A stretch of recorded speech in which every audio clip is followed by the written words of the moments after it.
Good morning. It's Friday. It's time for the word of the day, and I'm sure you're shocked to see me on here as much as I am shocked to be doing it.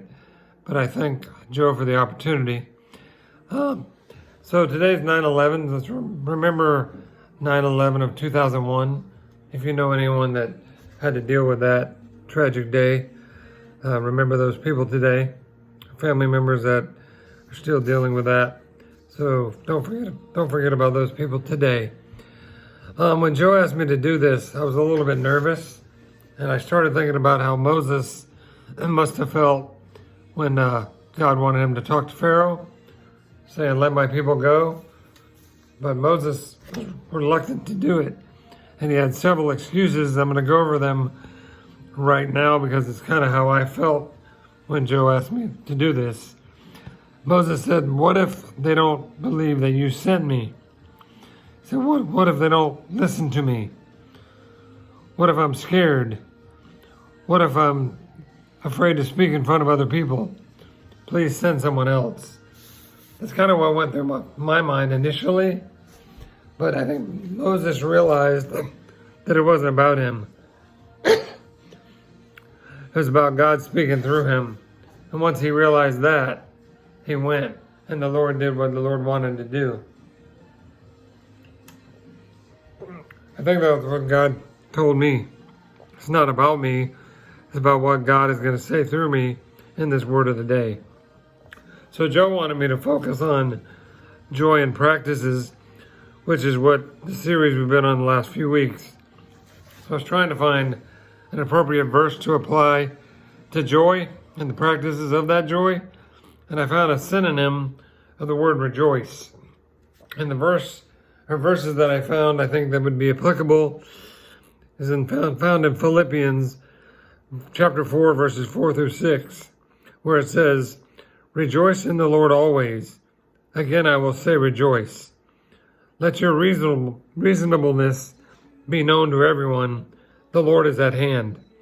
Do not be anxious about anything, but in everything, by prayer and supplication, submit your request, let them be known to the Lord." Basically, one thing I've learned is that if something's repeated in the Bible more than once, it seems like it has more meaning. So verse 4 says, "Rejoice in the Lord always. Again, I will say rejoice." And it doesn't say rejoice in the Lord sometimes. It doesn't say rejoice in the Lord when things are good. It doesn't say rejoice in the Lord when things are bad. It says rejoice in the Lord always. Again, I will say rejoice. So I know that a lot of us have dealt with heartaches. Tragedies in our church. And our country's doing that right now. But the Lord, Paul says in writing this, rejoice in the Lord always. So remember that. Verse 5 talks about, if let your reasonableness be known to everyone, the Lord is at hand. Basically what that's saying is, rejoice, the Lord is coming back. Jesus will return, so that is reason enough to be joyful, to rejoice. Verse 6 says, "Do not be anxious about anything." So there's no need to be anxious about anything. However, you need to rejoice in everything. Rejoice in the Lord always. So I guess the question is, how are you rejoicing? How are you displaying joy in your life? Because if you're walking around bitter, angry, mad, frustrated, and a non-believer sees that, it's going to be really hard for them to want any part of the Christian life if they see you walking around like that. You have no joy in your life. Is Christ in you if you're walking around like that? So you need to really examine yourself to make sure you are displaying joy to glorify the Lord. And remember, God is most glorified when you're joyful in Him. One of the verses that I use to try and live this way, which I don't always do, is Philippians chapter 4, verse 8. "Finally, brothers, whatever is honorable, whatever is just, whatever is pure, whatever is lovely, whatever is commendable, if there's any excellence, if there's anything worthy of praise, think about these things.